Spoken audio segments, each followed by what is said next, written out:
Hi everyone, my name is Rocky. I'm the chair of Youth Brigade, and I'm here with Tomasa Camarillo, the chair por Vida of Chicano Park.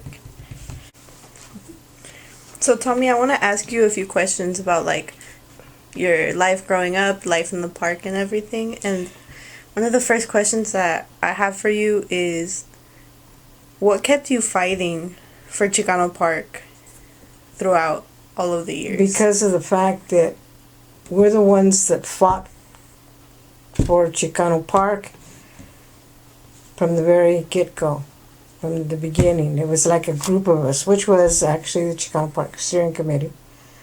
And I wasn't going to let it go because it wasn't easy to get people to, say, oh, wow, look at this. This is about Chicano Park. And sometimes people just try to make fun out of things that people have worked really hard for to do.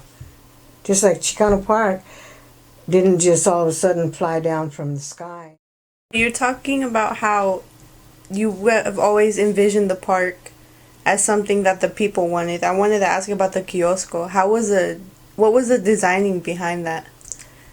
It was something that we as a community built.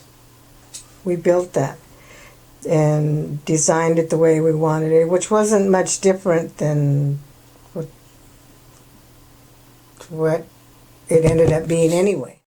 One of your famous quotes that we have even in Aztlan Libre is, "Everything is a struggle." Oh, and yeah. When did you realize that?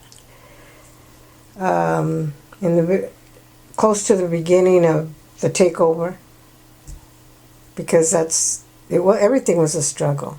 Because we used to have to fight on, a lot of it was meetings. You had to go to so many frickin' meetings up the yang.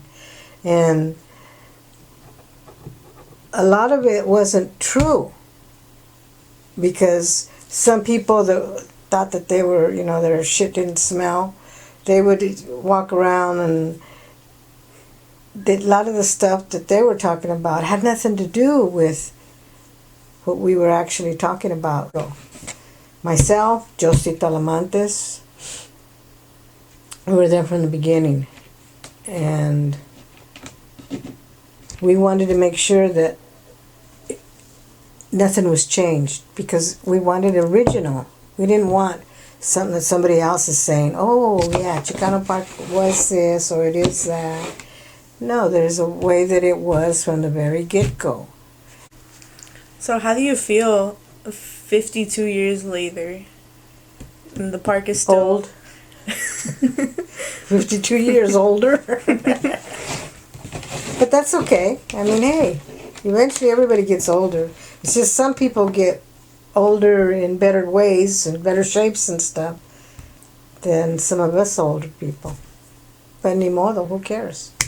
As long as the history is being put together the right way. And what is the real history to you? Is the takeover. In the takeover, it's doing things together. It was a group of us that we got together. And it wasn't like, oh, Lucas will take that little part and Felicia will take that other part.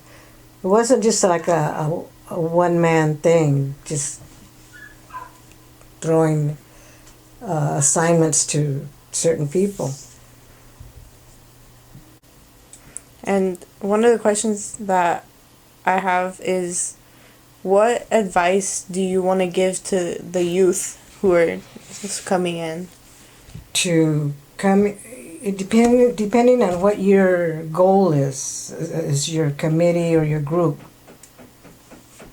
to stay on that. Because a lot of times you get involved, but you're kind of like moving over a little this way or a little that way, and but you got to make sure that you stay, at least in your mind, whatever it is that you're working on, and that's the goal that you should go towards. and make sure that you try not to fall off or go one way or the other way. Mm-hmm. And was that hard for you or people in the committee to do? Well, it was hard for me. It wasn't easy for me because one thing is that I didn't finish school.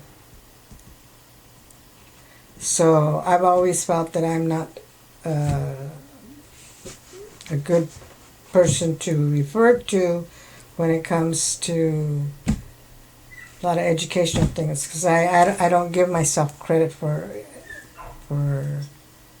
knowing that much. Mm-hmm. You know, like you guys know all kinds of stuff. But I didn't finish school, so I dropped out of school early. And do you think that the experiences you had in school kind of pushed you more towards Learning. being in the movement and learning? Yeah, because I used to get in a lot of fights with the teachers. Because, you know, the teachers we had. Because I figured I don't know, to me it was like they were trying to push things on us that we could probably understand better if they would explain things to us instead of just, you know, throwing things at us and saying, you know, that's what it is. Yeah. Is there any last like little either stories or words of advice that you have for the people who are either going to be watching this or like for just people in general that are interested in coming to Chicano Park or learning about it? You're always going to have critics that wish that they were ones that were doing that. But hey, you know, if you don't do actual work, what good are you? And I want to thank you, Tommie, for doing this interview with us. Anytime. It's been really nice talking to you and like getting to pick at your brain for a little bit. Oh, I still have a brain. Yay.